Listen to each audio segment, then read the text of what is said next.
When Tori Sinclair stepped off that frozen train in Thunder Valley, Wyoming, she expected to marry Jonathan Hayes and start a new life. Instead, she found his grave and a mysterious doctor who held the key to memories she never knew she'd lost. What she discovered about her stolen past would shake her to her very soul. Sometimes the person trying to save you is the same person who destroyed you first. Stay until the very end and let me know in the comments what you think about memory and identity. This story will change how you see both forever, the bride who came for love, but discovered her memories had been stolen. The December wind howled through Thunder Valley like the voices of the damned, carrying with it the promise of snow and the scent of something dying. Victoria Sinclair pressed her gloved hands against the train window, watching Wyoming territory unfold in endless waves of white and gray beneath a sky the color of old pewter. 23 years old and feeling ancient, Tori carried herself with the careful posture of someone who had learned early that drawing attention meant inviting pain. Her dark auburn hair was pinned severely beneath a wool traveling hat, and her green eyes held shadows that spoke of sleepless nights and carefully guarded secrets. In her worn reticule, she clutched the final letter from Jonathan Hayes, the paper soft from countless readings during her 3-week journey from the Blessed Sisters Orphanage in New York. The letter promised love, partnership, and escape from the gray walls that had confined her since she was 8 years old. Jonathan's words spoke of building something beautiful together in the untamed West, of creating a family to replace the one she couldn't remember losing.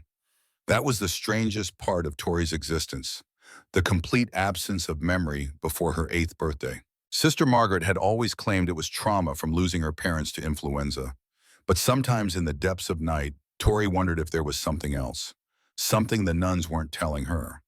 She touched the small scar at her left temple, hidden beneath her hair, a crescent-shaped mark that Sister Margaret said came from a childhood fall, though Tori had no memory of falling.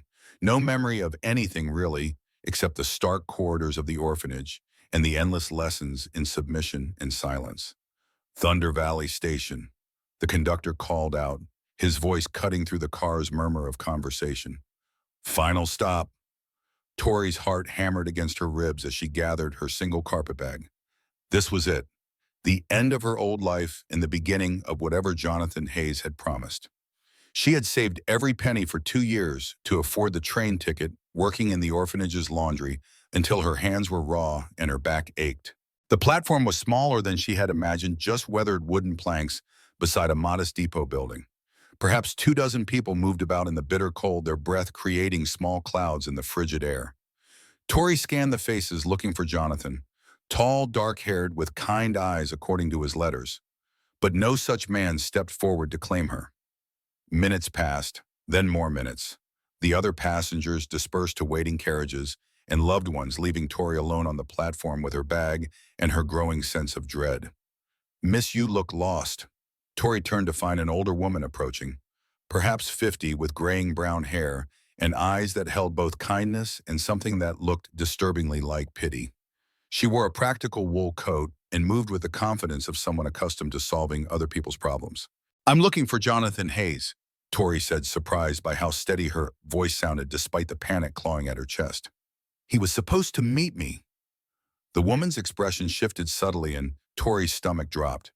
Oh dear, you must be the bride he wrote about. Miss Sinclair, isn't it? Yes, Victoria Sinclair. Do you know where I might find him? The woman was quiet for a long moment, studying Tori's face with troubled eyes.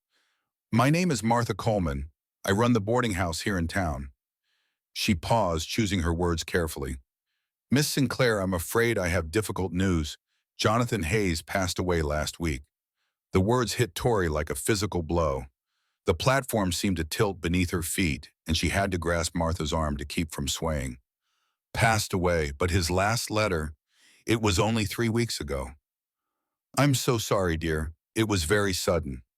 They said it was suicide. Found him with a gun in his cabin. Poor soul. Tori stared at Martha, trying to process this information. Jonathan was dead. The man she had traveled 2,000 miles to marry, the future she had sacrificed everything to claim, was nothing but a memory. She was alone in a strange place with $12 to her name and nowhere to go. The familiar sensation of being completely powerless washed over her. The same feeling she'd had every day at the orphanage where survival depended on being invisible useful and never ever asking for too much. What am I supposed to do? The question escaped before she could stop it. Martha's expression softened. Come to the boarding house. We'll figure something out. Thunder Valley may be small, but we take care of our own. They walked through the town's main street and Tori tried to absorb her new reality. Thunder Valley was larger than she had expected.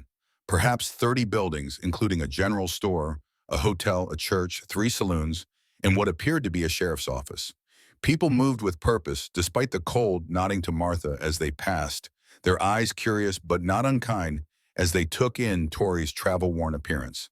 The boarding house was a 2-story structure painted white with blue shutters, surrounded by a fence, and what had once been a garden, now dormant under a light coating of snow. Martha led Tori inside to a parlor furnished with mismatched but comfortable chairs and a pot-bellied stove that radiated blessed warmth. Sit down, dear. I'll make coffee. Tori sank into a chair, finally allowing herself to feel the full weight of her exhaustion. 3 weeks of travel of hope and fear and desperate anticipation had led to this moment of complete uncertainty. She had no husband, no home, no plan beyond surviving the next few days. Martha returned with coffee and settled into the chair across from her. Tell me about yourself, Victoria. How did you come to correspond with Jonathan? Tori wrapped her hands around the warm cup. I placed an advertisement in the New York Herald. Jonathan responded. We exchanged letters for 6 months. She pulled out a small bundle from her reticule. He seemed like a good man, educated, kind. Martha accepted the letters Tori offered, reading them with the careful attention of someone accustomed to judging character. These are beautiful letters, she said finally. Jonathan always was good with words when he put his mind to it. You knew him well. Well enough, he kept to himself, mostly worked a small claim up in the hills. Quiet man, but decent. Martha's expression grew troubled. That's what made his death so shocking. No one expected. He seemed to be doing better recently. Had been talking about the future, about settling down. A chill ran through Tori that it had nothing to do with the Wyoming weather. What kind of man takes his own life just weeks before his wedding? That's what's been bothering everyone. Sheriff Williams said Jonathan left a note, something about not being able to face his past anymore. But those of us who knew him, Martha shook her head, it just didn't seem like something he would do. Where is he buried? Boot Hill Cemetery, about a mile outside town. I could show you tomorrow if you'd like to pay your respects. Tori nodded, though part of her wasn't sure she was ready to face the grave of the man who was supposed to have been her salvation. Martha, you mentioned Sheriff Williams. Could I speak with him about Jonathan's death? Martha's expression grew oddly careful. Of course, dear, though I should mention, Sheriff Williams is, he's very thorough in his investigations, very concerned with details. He might want to ask you some questions about your correspondence with Jonathan. Something in Martha's tone made Tori's instincts prickle. What kind of questions? Oh, just routine things. How long you'd been corresponding, whether Jonathan mentioned any troubles he might have been having, that sort of thing. But Tori caught the warning in Martha's voice, the subtle suggestion that she should be careful about what she revealed to the sheriff. It was a tone she recognized from the orphanage, where the nuns had their own language of coded warnings and hidden meanings. Martha, is there something I should know about Sheriff Williams? The older woman was quiet for a moment, seeming to weigh her words. Sheriff Williams is a good man who works hard to keep this town safe, but he's also protective of the community's reputation. Sometimes he prefers simple explanations to complicated ones. Translation: don't ask too many questions. Tori had spent 15 years learning to read between the lines of adult conversations. She understood that Martha was trying to warn her without saying anything that could be repeated or used against her later. I understand, Tori said quietly. I'll be careful. Good. Now let's talk about practical matters. You'll need work if you're planning to stay in Thunder Valley. Can you cook, clean, do laundry? All of those. I also have some education. I can read and write, do figures. At the orphanage, I help teach the younger children. A teacher, Martha mused. That's useful. We don't have a proper school here, just whatever education the parents can provide themselves. If you were interested in starting a small school, I think you might find families willing to pay for their children's lessons. For the first time since stepping off the train, Tori felt a spark of hope. That's very kind of you to suggest. It's practical, dear. You need work, the children need education, and it would give you a respectable position in the community. Respectability matters out here, especially for a single woman. They were interrupted by the sound of heavy boots on the front porch, followed by a sharp knock on the door. Martha rose to answer it, and Tori heard the murmur of male voices in the hallway. "Miss Sinclair," Martha called. "Sheriff Williams would like a word with you." Tori's pulse quickened. She hadn't even been in town for 2 hours, and already the law was taking an interest in her presence. She smoothed her skirts and followed Martha to the front door. Sheriff Williams was a man in his 40s, tall and lean, with graying hair and eyes that missed nothing. He wore a star on his coat and carried himself with the authority of someone accustomed to being obeyed without question. "Miss Sinclair, I'm Sheriff Williams. I understand you've come a long way, expecting to marry Jonathan Hayes." "Yes, sir, Mrs. Coleman told me about his death. I'm very sorry for the loss to your community." The sheriff studied her face with uncomfortable intensity. "May I ask how long you'd been corresponding with the deceased?" "About 6 months, sir." "And in those letters, did Jonathan mention any troubles he might have been having? Any concerns about his safety or well-being?" Tori thought carefully before answering. Jonathan's letters had been uniformly optimistic, full of plans for their future together and descriptions of the life they would build. If he had been struggling with demons dark enough to drive him to suicide, he had hidden them completely from her. "No, sir. His letters spoke only of the future of his hopes for our marriage and family." "I see." Sheriff Williams made a note in a small book he carried. "Miss Sinclair, I hope you understand that Jonathan's death has been difficult for this community. He was a respected member of our town, and his sudden passing has raised questions that I'm obligated to investigate thoroughly." "Of course, Sheriff. I want to help however I can." "Good. Then you won't mind if I examine the letters Jonathan sent to you just to confirm the timeline and ensure that everything is as you've described." Tori felt her stomach clench. There was something in the sheriff's tone that suggested this was not really a request. "Certainly, sir, though I should mention that the letters are quite personal in nature." "I understand, miss. I'll be as discreet as possible." He extended his hand expectantly. Tori had no choice but to retrieve the bundle of letters from her reticule and hand them over. She watched as Sheriff Williams flipped through them quickly, his eyes scanning the pages with practiced efficiency. "These are all signed by Jonathan Hayes," he said finally. "But Miss Sinclair, I have to tell you something that might come as a shock. The handwriting in these letters doesn't match any of the samples I have of Jonathan's writing." The words hit Tori like a bucket of ice water. "What do you mean?" "I mean these letters weren't written by Jonathan Hayes. Someone else wrote them and signed his name." Tori felt the world tilt around her. "That's impossible. Why would someone do that?" "That's exactly what I intend to find out." Sheriff Williams tucked the letters into his coat pocket. "Miss Sinclair, I'm going to need you to remain in Thunder Valley until my investigation is complete.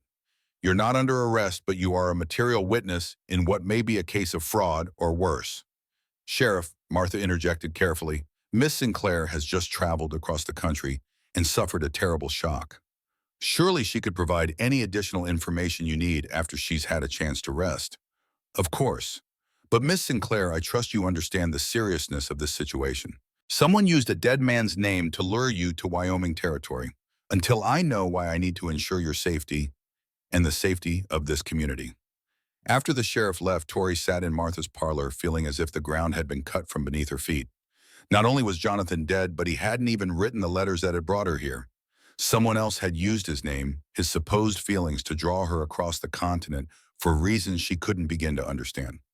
"Martha," she said quietly, "what kind of place have I come to?" "A place where people have secrets, dear, just like everywhere else." Martha poured fresh coffee and settled back into her chair. "But also a place where people look out for each other when trouble comes calling." "You think I'm in trouble?" "I think someone went to a lot of effort to bring you to Thunder Valley. The question is why? And until we know the answer to that, yes, I think you might be in more trouble than you realize." That night, Tori lay awake in the small room Martha had provided, staring at the ceiling and trying to make sense of her situation. She was trapped in a strange town under the suspicious eye of a sheriff who might or might not have her best interests at heart, with no money and no plan beyond surviving from day to day. But there was something else bothering her, something beyond the obvious problems of her situation. The name Jonathan Hayes felt familiar in a way that had nothing to do with their correspondence. It was as if she had heard it somewhere before in some half-remembered conversation or dream.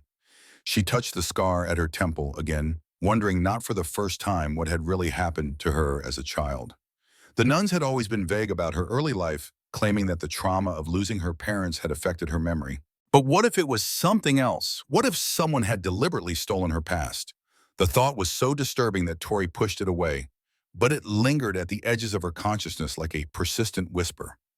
Something was wrong about her life, her memories, her very identity, and somehow she was beginning to suspect that her arrival in Thunder Valley was connected to whatever truth had been hidden from her. She was still awake when she heard it, the soft sound of footsteps in the hallway outside her room. Tori held her breath, listening as the steps paused outside her door. The doorknob turned slowly and Tori's heart hammered against her ribs. But the door didn't open. Instead, she heard the whisper of paper sliding beneath the door, followed by retreating footsteps. Tori waited several minutes before slipping from her bed to retrieve whatever had been left for her. It was a single sheet of paper with a message written in careful block letters. Miss Sinclair, Jonathan Hayes is not dead. If you want to understand why you're really here, meet me tomorrow at noon at the old mine shaft north of town. Come alone. Tell no one. Your life may depend on it. A friend. Tori read the message 3 times before the words fully registered. Jonathan was alive. But then who was buried in Boot Hill Cemetery? And why was everyone, including the sheriff, maintaining the fiction that Jonathan Hayes had committed suicide? She moved to her window and looked out at the sleeping town of Thunder Valley. Somewhere out there, answers waited. Dangerous answers, perhaps, but answers nonetheless. For the first time in her life, Tori decided to stop being the obedient girl who followed rules and accepted what she was told. Tomorrow, she would begin seeking the truth about Jonathan Hayes, about her mysterious letters, and about the growing suspicion that her own past was not what it seemed. Whatever the cost, she would finally learn who Victoria Sinclair really was. The next morning dawned clear and bitter cold, with the kind of crystalline light that made every detail of the landscape stand out in sharp relief. Tori woke before sunrise, her mind already racing with plans and possibilities. She dressed carefully in her warmest clothes and joined Martha for breakfast, trying to appear calm, while her thoughts churned with questions about the mysterious note. Martha seemed distracted as well, glancing frequently toward the windows, as if expecting unwelcome visitors. "You slept poorly, dear," Martha observed over coffee and biscuits. "I could hear you moving about." "Strange dreams," Tori said truthfully. "Everything here is so different from what I expected." "That's understandable, but Tori, I want you to be careful today. There are things about this town, about Jonathan's death, that aren't straightforward." "What kind of things?" Martha was quiet for a moment, seeming to wrestle with how much to reveal. "There have been other deaths recently. Men who lived alone, worked isolated claims, all ruled suicide or accident by Sheriff Williams." Tori felt ice form in her stomach. "How many deaths?" "4 in the past year, all single men with no family to ask uncomfortable questions." "And you think they weren't really suicides?" "I think Thunder Valley has become a dangerous place for certain kinds of people. Men with property or money but no connections to protect them." The implication was clear and terrifying. If someone was systematically killing isolated men and covering up the murders, then Jonathan Hayes might indeed be dead, really dead, regardless of what the note claimed. "Martha, why are you telling me this?" "Because whatever brought you here, whoever wrote those letters, they chose you for a reason. And until we know what that reason is, you need to understand that you might be in danger too." After breakfast, Tori announced her intention to take a walk and familiarize herself with the town. Martha looked as if she wanted to object, but settled for extracting a promise that Tori would stay in populated areas and return before dark. Tori's real destination was the old mine shaft mentioned in the mysterious note, but first she wanted to learn more about Thunder Valley and its residents. She walked the main street, noting the shops and businesses, observing the way people moved and interacted. What she noticed was a subtle undercurrent of tension, the way conversations stopped when strangers approached, the way eyes followed her movements with wary assessment. This was a community living with secrets and fear. At the general store, she struck up a conversation with the proprietor, a nervous man named Mr. Jenkins, who seemed eager to talk once he learned she was the late Jonathan Hayes's intended bride. Terrible thing about Jonathan, he said, wrapping her purchases in brown paper. Though I have to say, it came as quite a shock to most of us. Why is that? Well, Jonathan had been acting different recently. More confident, you might say, like a man with plans for the future. He'd been buying supplies, fixing up his cabin, even bought some women's things, fabric and such. Said he was expecting company. Tori's pulse quickened. When was this? Oh, just last week, day before he supposedly, well, before they found his body. So Jonathan had been preparing for her arrival right up until the day he allegedly killed himself. Either he was an exceptionally good actor or something had happened very suddenly to change his circumstances. Mr. Jenkins, you said supposedly. Do you have doubts about Jonathan's death? The man's expression grew cautious. Now, miss, I wouldn't want to speak ill of Sheriff Williams's investigation. He's a thorough man, very dedicated to maintaining order in our community. Again, that careful tone that suggested more than it said. Of course. I just wondered if you'd noticed anything unusual about Jonathan in the days before his death. Jenkins glanced toward the door, then leaned closer. There was one thing. The day before he died, Jonathan came in looking like he'd seen a ghost. Kept glancing over his shoulder, asked me if anyone had been asking questions about him, and when I said no, he seemed relieved but also more worried, if that makes sense. Did he say why he was concerned? Only that he thought someone from his past might be looking for him. Said if anything happened to him, I should remember that he never intended to hurt anyone. Tori felt pieces of a puzzle beginning to form a picture, though the complete image remained frustratingly unclear. Thank you, Mr. Jenkins. You've been very helpful. Miss Sinclair, be careful who you trust around here. Some folks aren't what they seem. The warning followed Tori as she left the general store and made her way toward the north end of town. The old mine shaft was about a mile outside Thunder Valley proper, according to the directions she'd gotten from a helpful blacksmith who asked no uncomfortable questions. The walk took her through increasingly desolate terrain, past abandoned homesteads and the skeletal remains of mining equipment left behind by prospectors who had either struck it rich or given up in despair. The silence was profound, broken only by the wind and the crunch of her boots in the snow. The mine shaft was exactly what she had expected. A dark opening in the hillside surrounded by rotting timber supports and piles of tailings from whatever ore had once been extracted here. What she hadn't expected was the man waiting for her. He was tall and lean, perhaps 35 years old, with dark hair showing premature threads of gray and eyes the color of storm clouds. His face bore the kind of lines that came from making difficult decisions under pressure, and he moved with the economical grace of someone accustomed to dealing with emergencies. But it was his hands that caught Tori's attention, long-fingered and precise, with the kind of steady confidence she associated with skilled craftsmen or surgeons. Miss Sinclair, he said, stepping forward with a slight bow. Thank you for coming. I wasn't certain you would. Are you the friend who sent me the note? I am. My name is Marcus Reed, Dr. Marcus Reed, though I don't practice medicine anymore. You're a doctor. Tori felt a strange flutter of recognition, though she was certain they had never met. These days I prefer to think of myself as someone who solves problems that the law can't or won't address. And what problem brought you to write me cryptic notes about Jonathan Hayes?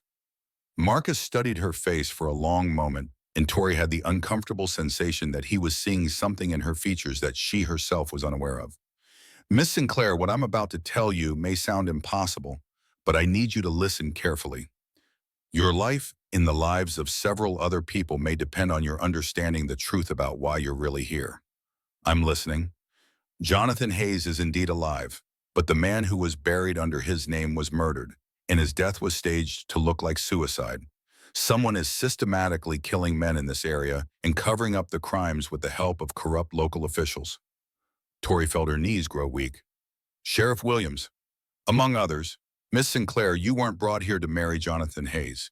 You were brought here to serve as a witness to his supposed suicide and possibly to become the next victim yourself. That's insane. Why would anyone want to kill me? I'm nobody. Just an orphan from New York with no money and no connections. Marcus's expression grew troubled. Miss Sinclair, I don't think you're nobody. In fact, I think you're someone very specific, someone whose existence poses a threat to people who have been covering up crimes for more than a decade. What do you mean? Tell me about your childhood, your earliest memories. What do you remember about your parents, your life before the orphanage? Tori touched the scar at her temple unconsciously. Nothing. The nun said it was trauma from losing my parents to influenza. My memories begin at age 8 when I arrived at the orphanage. And this scar, do you remember how you got it? Sister Margaret said I fell as a child, but Tori hesitated, then decided to trust this mysterious doctor with the truth. But sometimes I have dreams, nightmares about blood and screaming, and a man in a white coat who says he's going to help me forget the bad things. Marcus's face went pale. Miss Sinclair, that scar isn't from a fall. It's from surgery. Someone performed an operation on your brain when you were a child, an operation designed to suppress specific memories. The world seemed to tilt around Tori. That's impossible. Is it? Think about it logically. You have no memories before age 8, despite being old enough to retain clear recollections of earlier experiences. You have a surgical scar in exactly the location where experimental memory suppression procedures were performed during the war.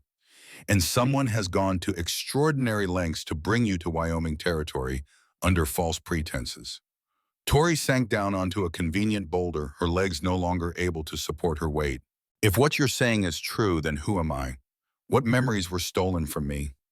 I believe, Marcus said quietly, that you're the daughter of someone who documented war crimes during the conflict between the states. Someone whose testimony could destroy the people who are now systematically eliminating anyone who might expose their past actions. And these people, they're here in Thunder Valley. Not all of them, but the man orchestrating the cover-up, the one who's been arranging these convenient deaths. Yes, he's here. And Miss Sinclair, I believe he's the same person who ordered the surgery that stole your memories 15 years ago. Tori looked up at Marcus, seeing compassion and determination in his storm gray eyes. Read, if someone stole my memories, can they be restored? Marcus was quiet for a long moment. Theoretically, yes. The brain has remarkable capacity for recovery, and if the original memories weren't completely destroyed, but Miss Sinclair, the surgery would be extremely dangerous. There's a significant risk of death or permanent damage. What about the risk of leaving things as they are? If I'm right about why you're here, the people who want you dead won't give up simply because their first plan failed. They'll try again, and next time they might not be so subtle. Tori stood brushing snow from her skirts. Dr. Reed, I've spent 15 years being afraid of shadows I couldn't name, living half a life, because I couldn't remember how to live a whole one. If there's a chance to recover what was stolen from me, to understand who I really am, then I'm willing to take the risk. Even if it kills you. I'm already dead in every way that matters. At least this way I might learn who I was supposed to be before I die. Marcus studied her face, and something in his expression suggested he understood exactly what she meant. Miss Sinclair, there's something else you need to know. Jonathan Hayes isn't just alive. He's here hiding in this mine shaft. And he's not the only one. There are 3 other men here, all supposedly dead, all hiding from the same people who want them eliminated. Why are they after these men specifically? Because they all served together during the war, in a unit that documented Confederate war crimes and gathered evidence against officers who murdered prisoners and civilians. Evidence that certain people would kill to keep buried. Tori felt pieces of the puzzle clicking into place. And my father, Baong, was the commanding officer of that unit, the man who compiled the evidence and hid it before he was murdered. The magnitude of it hit Tori like a physical blow. Her father hadn't died of influenza. He had been murdered for trying to bring war criminals to justice. She had been robbed not just of her memories, but of her identity, her heritage, her understanding of who she was meant to be. Reed, she said quietly, I want to meet these men. I want to hear their stories. And then I want to discuss the surgery that could give me back my life. Marcus nodded grimly.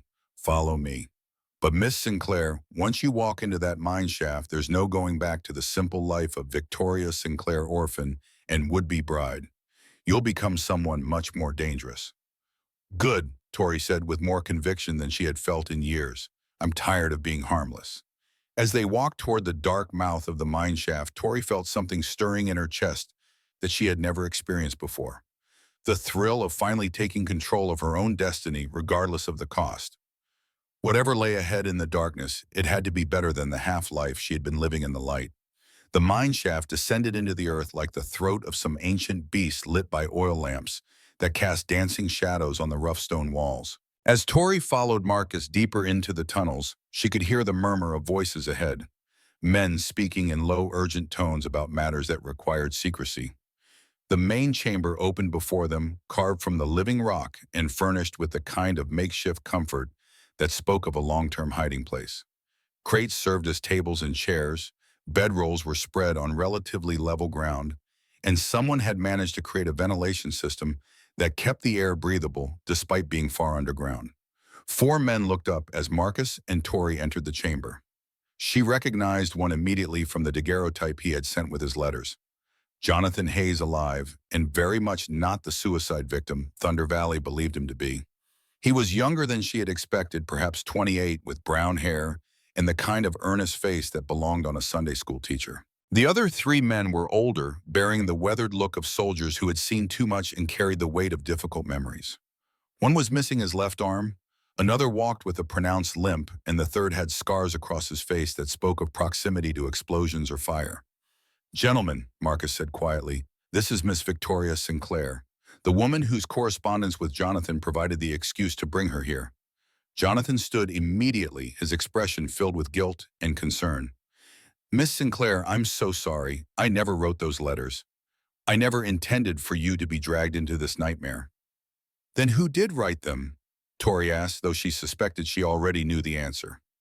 "Someone who wanted you in Thunder Valley for reasons we're still trying to understand," said the man with facial scars. He introduced himself as Captain William Morrison, formerly of the Union Army's 5th Intelligence Regiment. "Miss Sinclair, we've been investigating your background since Dr. Reed intercepted the letters that were supposedly from Jonathan. What we've discovered is disturbing." The one-armed man who gave his name as Lieutenant James Crawford gestured for Tori to sit on a crate that had been covered with a blanket. "Miss Sinclair, what do you know about your father's service during the war?" "Until an hour ago, I thought he was a clockmaker who died of influenza." Tori settled herself, carefully, acutely aware that her entire understanding of reality was about to shift again. "Dr. Reed has suggested otherwise." "Your father," said the limping man, Sergeant Thomas Blake, "was Colonel David Sinclair, commanding officer of a special unit tasked with documenting Confederate war crimes for potential prosecution after the war ended." Tori felt her breath catch. "Colonel, my father was an officer." "More than that," Captain Morrison continued. "He was one of the most decorated intelligence officers in the Union Army. His unit spent 3 years gathering evidence of systematic murder, torture, and other atrocities committed against prisoners of war and civilians. Evidence that certain people wanted to disappear," Jonathan added grimly, "along with everyone who could testify about what they had witnessed." Lieutenant Crawford leaned forward, his expression intense. "Miss Sinclair, your father compiled a complete record of war crimes committed by Confederate officers who later became prominent politicians and businessmen, men who had every reason to want that evidence destroyed." "But the war ended almost 20 years ago," Tori protested. "Why would anyone still care about crimes committed during the conflict?" "Because," Marcus said quietly, "some of those men are still alive and in positions of power. Territorial governors, federal judges, congressmen who built their post-war careers on the fiction that they were honorable soldiers fighting for a cause that they believed in." Sergeant Blake stood and began pacing the small chamber. "Miss Sinclair, what if I told you that the man currently serving as territorial governor of Wyoming was a Confederate captain who murdered 37 Union prisoners in cold blood? What if I told you that one of the federal judges hearing cases in Denver was responsible for the systematic starvation of captured civilians?" "I'd say you need proof of such accusations." "Your father had proof," Captain Morrison said. "Detailed records, witness testimonies, even photographs in some cases. Evidence that could destroy careers and send powerful men to prison even now." Tori felt the weight of understanding settling on her shoulders. "And these men have been systematically killing everyone who could testify about their crimes." "For 15 years, Jonathan confirmed. Ever since someone leaked that Colonel Sinclair's evidence still existed and might surface someday. Marcus moved to sit beside Tori, his expression grave.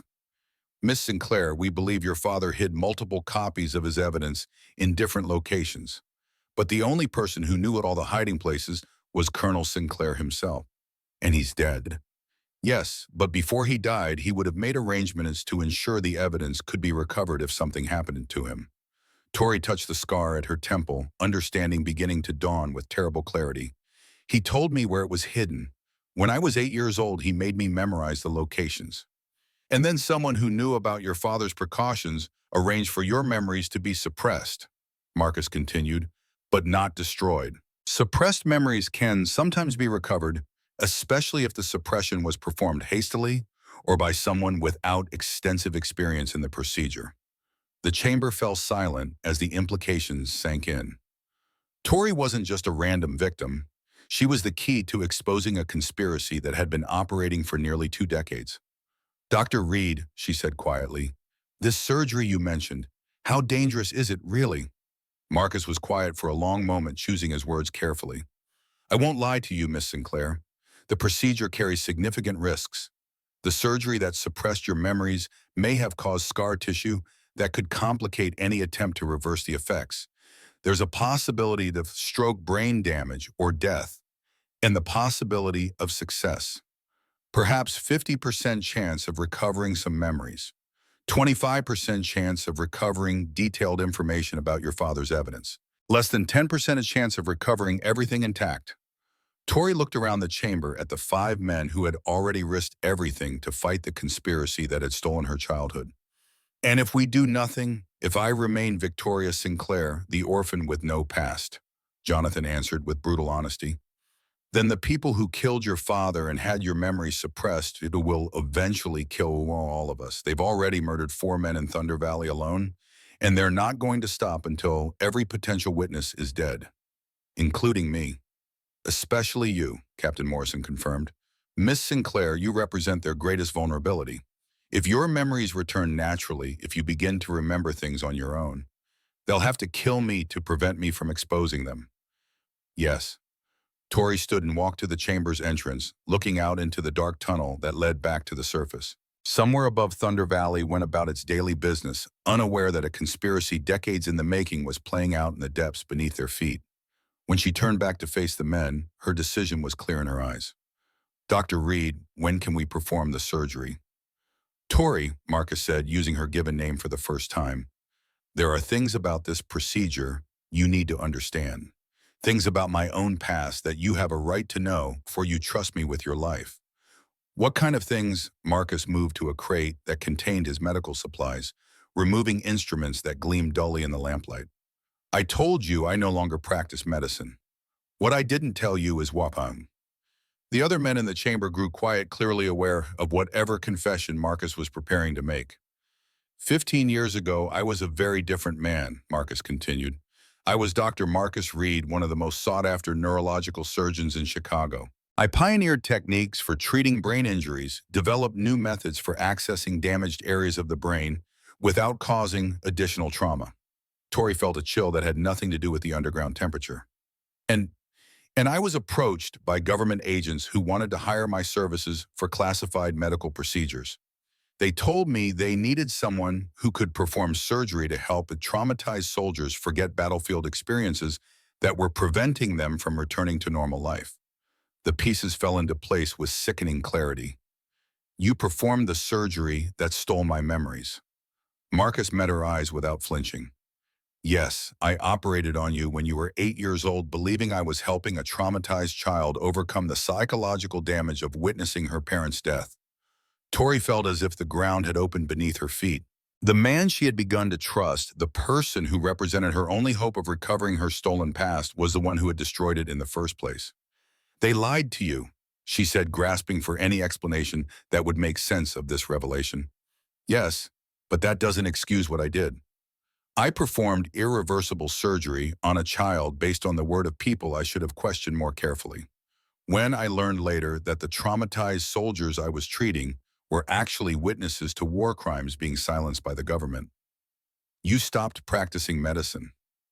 I fled to Wyoming territory and tried to disappear.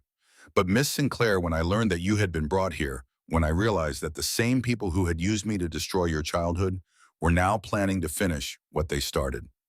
Marcus set down the surgical instruments and turned to face her fully. I decided that if I had the skills to steal your memories, I should use those same skills to give them back. Tori was quiet for a long time, processing the magnitude of what Marcus had revealed. The man who had destroyed her past was offering to restore it, risking his own life to correct a mistake that had already cost her 15 years. Dr. Reed, she said finally, I have one question. Anything. If you perform this surgery, if you successfully restore my memories, will that make up for what you took from me? Marcus's expression was filled with pain and self-recrimination. Nothing could make up for what I took from you, Miss Sinclair, but it might prevent the same thing from happening to other innocent people. Tori walked back to the center of the chamber, looking at each of the men who had shared their secrets with her. Jonathan, who had never written the letters that brought her here, but was willing to help her find the truth. Captain Morrison, Lieutenant Crawford, and Sergeant Blake, who had spent 15 years hiding from the consequences of their service to justice. And Marcus Reed, who carried the guilt of being used as a tool by the very conspiracy they were now fighting. Gentlemen, she said with more authority than she had ever felt, when do we begin?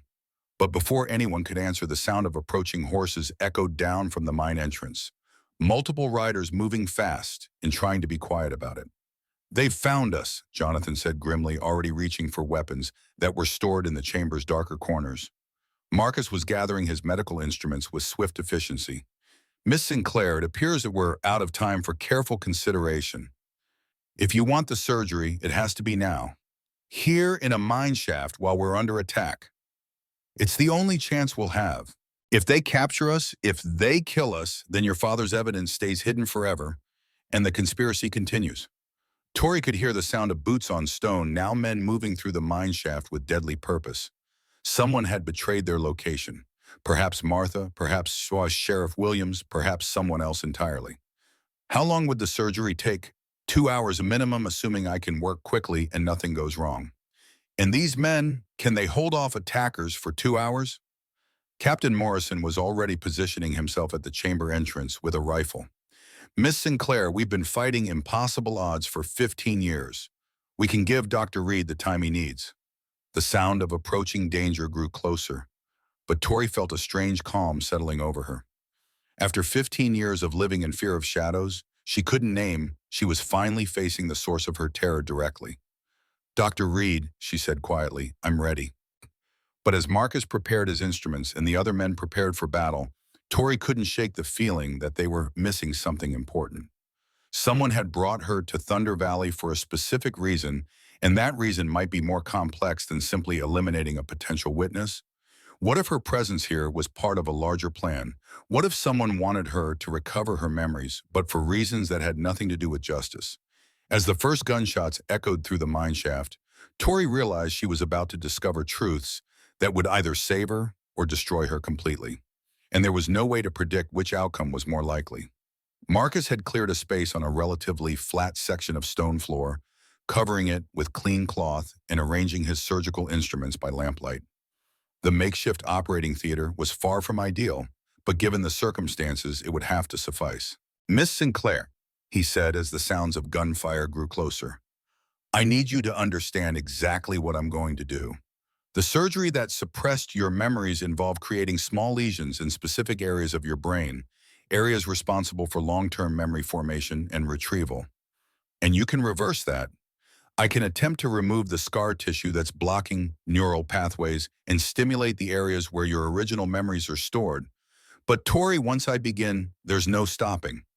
Even if we come under direct attack, I'll have to complete the procedure or risk killing you. Tori lay down on the makeshift operating table, acutely aware that she might be making the last conscious decision of her life. Dr. Reed, before you begin, I need to know something. When you operated on me as a child, do you remember anything unusual about what I said under anesthesia? Marcus paused in his preparations. Why do you ask? Because sometimes people talk during surgery, reveal things they might not say while conscious. If my father made me memorize locations for his evidence, I might have repeated them while you were operating. Marcus's expression grew troubled. Miss Sinclair, patients do sometimes speak during procedures.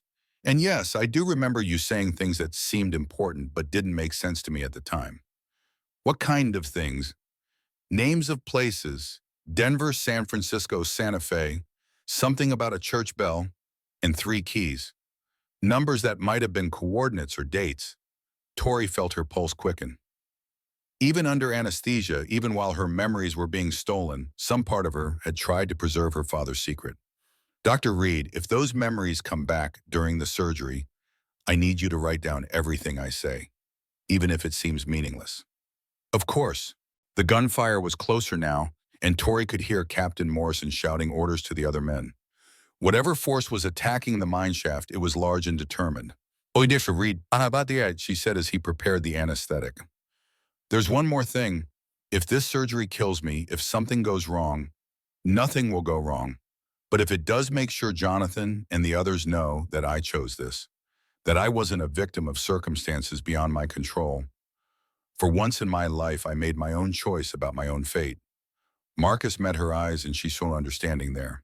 "Miss Sinclair, whatever happens, you are the bravest person I've ever met." "No," Tori said as the anesthetic began to take effect. "I'm just tired of being afraid."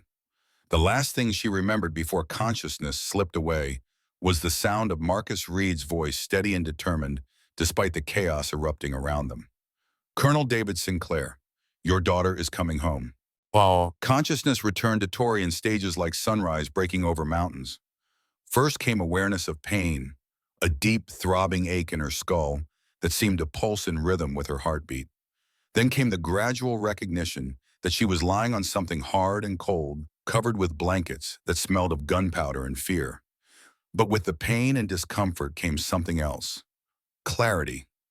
For the first time in 15 years, Tori's mind felt completely awake, as if she had been living in a fog that had suddenly lifted to reveal a landscape of stunning detail, and brilliant color. She remembered everything. Her father's face, not as the vague impression the nuns had given her, but as a real man with kind eyes and calloused hands who had taught her to read military maps and identify the sounds of different weapons. Her mother's voice singing lullabies in the evening while her father worked late into the night, documenting horrors that no child should know about, but that history demanded be recorded. And she remembered the night they came. Men in dark clothes who moved through their Philadelphia home like shadows searching for papers, threatening her parents, demanding to know where the evidence was hidden. Her father's desperate plan to save at least some small part of his life's work, teaching 8-year-old Victoria to memorize 3 locations, making her repeat them until she could recite coordinates and landmarks in her sleep. The church bell in Denver rings at midnight for those who know to listen. The sea lions in San Francisco guard what the waves brought in. The desert stars in Santa Fe point to what the earth has hidden.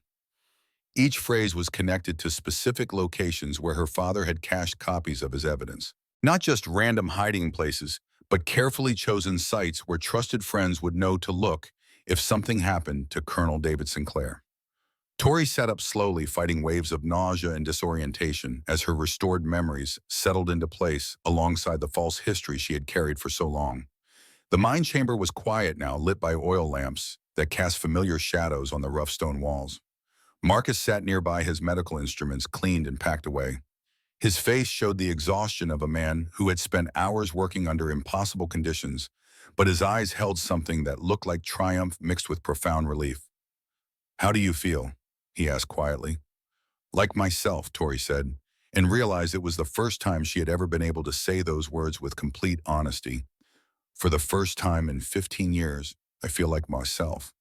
And your memories, they're back. Not all of them. There are still gaps and unclear areas. But the important ones, the ones my father made me memorize." Tori met Marcus's eyes. "I know where the evidence is hidden.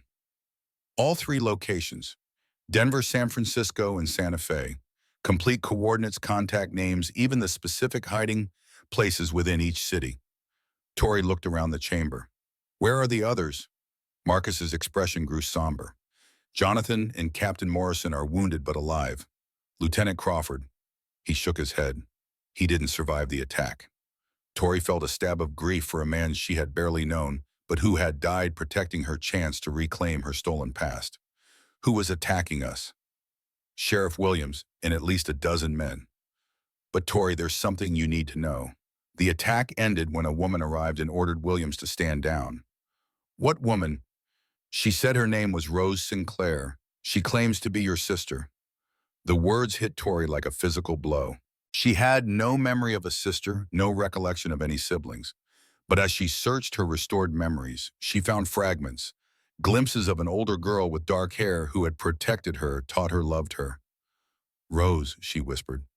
She's 2 years older than me. She was there the night they came for our parents. She's here now waiting to see you. But Tori, there are things about your sister's presence that don't add up. She arrived just in time to stop the attack, and Williams seemed to defer to her authority. That suggests connections that go beyond simple family relationships. Tori struggled to her feet, testing her balance as her brain adjusted to its restored state. I need to see her. Are you sure you're strong enough? Marcus, I've been waiting 15 years to understand who I am and where I come from. I'm not going to let physical weakness stop me now. And they made their way through the mine tunnels toward the entrance, where voices could be heard engaged in intense conversation. As they emerged into the afternoon sunlight, Tori saw a scene that would have been impossible to imagine just days before. Sheriff Williams sat on the ground with his hands bound, his expression sullen but defeated. Several of his men were similarly restrained, guarded by armed figures who had the bearing of federal agents or military personnel. And standing at the center of it all was a woman who looked enough like Tori to be her reflection in a mirror. Rose Sinclair was taller and carried herself with the authority of someone accustomed to giving orders and being obeyed. She wore practical traveling clothes and a gun belt that suggested familiarity with violence. When she saw Tori emerging from the mine shaft, Rose's composed expression cracked, revealing the kind of raw emotion that 15 years of separation and uncertainty could produce. Victoria, she said, the name coming out as half prayer, half sob. My God, you're alive. For a moment, the two sisters simply stared at each other across the distance of years and stolen memories. Then Rose stepped forward, and Tori found herself enveloped in an embrace that felt like coming home to a place she had never known she missed. I've been looking for you for so long, Rose whispered against Tori's hair. When they told me you were dead when they showed me the fake grave. They told you I was dead. Rose pulled back her hands, still gripping Tori's shoulders, as if afraid she might disappear. After our parents were murdered, after they performed that butcher surgery on you, they told me you had died from complications. They even staged a funeral to make it convincing. But you didn't believe them. I couldn't. You were my little sister, and I had promised our father I would protect you. Even when everyone told me to accept your death and move on, I kept searching. Tori looked around at the armed agents, the captured sheriff, the general atmosphere of a military operation. Rose, who do you work for? The Department of Justice, Special Investigations Division. For the past 10 years, I've been part of a task force dedicated to exposing the conspiracy that killed our parents. And now, Rose's expression grew grim. And now we finally have what we need to bring them down. Victoria, your restored memories contain the locations of evidence that can convict not just the territorial officials involved in the cover-up, but federal judges, congressmen, even cabinet members who have been protecting the conspiracy. Sheriff Williams looked up from his position on the ground. Miss Sinclair, you have no idea what you're interfering with. The people behind this conspiracy have resources and connections that reach all the way to Washington. They've been operating for 20 years, and they're not going to be brought down by a traumatized girl and some old war records. Sheriff Rose said coldly, the traumatized girl you're referring to is Colonel David Sinclair's daughter. And those old war records contain detailed documentation of war crimes committed by men who are now serving in positions of public trust. Tori stepped forward, her voice carrying new authority as she spoke with the full weight of her restored identity. Sheriff Williams, I remember everything now. I remember my father's work, his evidence, and the locations where he hid proof of crimes that these men committed during and after the war, including crimes committed by certain territorial officials who thought they could eliminate witnesses with impunity, Rose added pointedly. Williams's face went pale. You can't prove anything. Even if you recover some dusty old papers, they won't stand up in federal court against respected public officials. Won't they? Marcus Reed stepped forward, pulling a thick folder from his medical bag. Sheriff, while I was operating on Miss Sinclair, she spoke extensively under anesthesia. Everything she said, every location she mentioned, every name she repeated. I wrote it all down. He handed the folder to Rose, who opened it to reveal pages of detailed notes written in Marcus's precise medical script. Coordinates, landmarks, contact names, even specific instructions for accessing hidden caches of evidence. Everything we need to recover Colonel Sinclair's complete documentation. Jonathan Hayes emerged from the mine shaft, his arm in a sling, but his expression determined. And Sheriff, there's one more thing you should know. While you and your men were busy attacking the mine, some of Dr. Reed's associates were visiting Thunder Valley. What associates? Federal agents who have been investigating the suspicious deaths in your territory, Rose said with evident satisfaction. They've spent the morning interviewing witnesses, examining bodies, and collecting evidence of your involvement in multiple murders. You see, Sheriff, Captain Morrison added as he joined the group despite his wounded leg, we've been planning this confrontation for months. Miss Sinclair's arrival simply provided the final piece of evidence we needed to move against you and your co-conspirators. Williams looked around at the faces surrounding him, federal agents, surviving witnesses, and two sisters whose father's murder had started a chain of events that was now coming full circle after 15 years. What do you want? He asked finally. Justice, Tori said simply, for our father, for Lieutenant Crawford, for all the men you murdered to protect a conspiracy that should have ended with the war. And specifically, Rose added, we want the names of everyone you've been reporting to, everyone who gave you orders, and everyone who has been funding your operations. Williams was quiet for a long moment, clearly weighing his options. Finally, he nodded slowly. If I cooperate, if I provide testimony against my superiors, what kind of deal can you offer? Life in prison instead of hanging, Rose said without hesitation. But Sheriff, understand that your cooperation is just a courtesy. We don't actually need your testimony to convict the people responsible. Colonel Sinclair's evidence is comprehensive enough to stand on its own. Then why offer me anything at all? Tori stepped closer to Williams, looking down at the man who had orchestrated the deaths of innocent people to protect the guilty. Because my father believed in justice, not revenge. He documented those war crimes not to destroy lives, but to ensure that the truth was recorded for history. If you help us complete his work, if you help us bring the real criminals to justice, then maybe some small part of what you've done can be redeemed. Williams stared at her for a long moment, perhaps seeing in her face the echo of the father whose life's work was about to vindicate itself after 2 decades of suppression. All right, he said finally. I'll tell you everything. As Rose's federal agents began the process of taking Williams's confession, Tori found herself standing beside Marcus at the edge of the crowd. The sun was setting over Thunder Valley, painting the sky in shades of gold and crimson that reminded her of the sunsets she had watched from her childhood home in Philadelphia. Dr. Reed, she said quietly, what happens now? Now you reclaim your father's legacy. You use the evidence he gathered to ensure that justice is finally served. And you build a life as Victoria Sinclair, daughter of Colonel David Sinclair, instead of the orphan girl who never knew who she was supposed to be. And you, what will you do? Marcus was quiet for a moment, looking out over the valley that had become the final battleground in a war that had lasted far longer than anyone intended. I think it's time I stopped running from what I did and started trying to make amends. There are other victims of the conspiracy, other people whose lives were destroyed to protect guilty men. Maybe I can help them the way I was finally able to help you. Tori reached for his hand, intertwining their fingers in a gesture that felt as natural as breathing. Marcus, what you did to me as a child. You were deceived, manipulated by people who used your skills for evil purposes. But what you did here in that mine shaft, risking your life to restore what was stolen from me, doesn't make up for the original crime. No. But it proves that people can change, that mistakes can be corrected, that redemption is possible even after terrible choices. Tori squeezed his hand gently. My father spent his life documenting the worst things human beings can do to each other, but he also believed that truth and justice would eventually prevail. What happened here today proves he was right.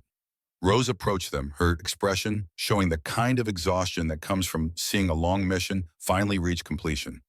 Victoria will need to travel to Denver, San Francisco, and Santa Fe to recover the evidence caches. Are you ready for that kind of journey? I've been ready for 15 years, even when I didn't know what I was getting ready for. And Dr. Reed, will you be joining us? Marcus looked at Tori, seeing in her green eyes an invitation to leave the past behind and build something new from the wreckage of old mistakes. If Miss Sinclair will have me, yes. Miss Sinclair, Tori said with a smile that felt like sunrise died in that mine shaft. I'm Victoria Sinclair now, daughter of Colonel David Sinclair, and I believe I'm exactly where I'm supposed to be. As night fell over Thunder Valley, the surviving members of her father's unit helped load the wounded onto wagons for transport to proper medical facilities. Sheriff Williams and his men were secured for transport to federal detention, where they would await trial for their crimes. And Victoria Sinclair stood with her sister and the man who had given her back her life, looking up at stars that seemed brighter than any she had ever seen. She had come to Wyoming territory as a bride seeking a simple life with a stranger. She was leaving as a daughter who had reclaimed her heritage and found something far more valuable than the safety she had originally sought. The evidence her father had died to preserve would finally see the light of day. The men who had committed war crimes and then spent decades covering up their guilt would face justice. And Victoria Sinclair would spend the rest of her life ensuring that her father's sacrifice had not been in vain. But as the wagon carried them away from Thunder Valley toward whatever future awaited, Victoria found herself thinking not about justice or revenge or the weight of history, but about the simple miracle of finally knowing who she was. For the first time in 15 years, she was going home. Not to a place, but to herself. Epilogue. 1 year later, Victoria Sinclair stood in the federal courthouse in Denver, listening as the judge read the verdicts in what newspapers were calling the trial of the century.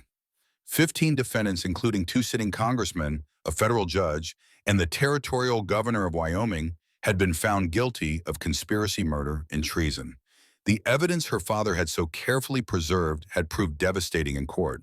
Documents, photographs, and witness testimonies painted a picture of systematic corruption that had persisted for nearly 2 decades after the war's end. The trials had exposed not just individual crimes, but an entire network of former Confederate officers who had used their post-war positions to escape justice and profit from the suffering they had caused. Sheriff Williams had indeed provided crucial testimony, though his cooperation had earned him life imprisonment rather than the death sentence imposed on several of his superiors. In his final statement to the court, he had spoken of being consumed by hatred and fear until he could no longer distinguish between protecting himself and destroying others. Victoria had testified for 3 days, recounting not just her recovered memories of her father's evidence, but the experience of having her identity stolen and then restored. The judge had called her testimony a remarkable demonstration of the resilience of both human memory and the human spirit. Now, as the defendants were led away in chains, Victoria felt a sense of completion that had been missing from her life for as long as she could remember. Her father's work was finished. Justice had been served. The conspiracy that had destroyed her childhood was finally ended. Rose Sinclair had returned to her work, with the Department of Justice leading a new task force dedicated to investigating other cases of post-war corruption and cover-ups. The success of their operation in Wyoming had convinced federal authorities that similar conspiracies might be operating in other territories. Jonathan Hayes had married Martha Coleman in a simple ceremony attended by all the survivors of their underground war. They were building a ranch together in Montana Territory, far from the shadows of Thunder Valley. Captain Morrison and Sergeant Blake had been awarded military honors for their years of hidden service, and both had found peace in small frontier towns where their past could finally be left behind. And Marcus Reed had indeed returned to medicine, establishing a practice that specialized in treating victims of trauma and memory disorders. He had testified before Congress about the experimental surgeries performed on children during the war, leading to reforms that would prevent such procedures from being used without proper oversight. He had also asked Victoria to marry him, a proposal she had accepted, with the understanding that their relationship would be built on truth rather than the deceptions that had shaped both their pasts. "Are you ready?" Marcus asked as they left the courthouse together. "We could be in San Francisco by tomorrow night." Victoria smiled, linking her arm through his as they walked toward the train station. "I've been ready for this journey my entire life, or at least the part of my life I can remember." They were traveling to San Francisco not for evidence or justice, but for something far simpler: their honeymoon. After a year of trials and testimony, and the complex work of rebuilding lives that had been shattered by conspiracy, they had decided to create something new together. something that belonged entirely to them, unmarked by the shadows of the past. As their train pulled away from Denver, carrying them west toward whatever future they would build together, Victoria thought about the letters that had brought her to Thunder Valley.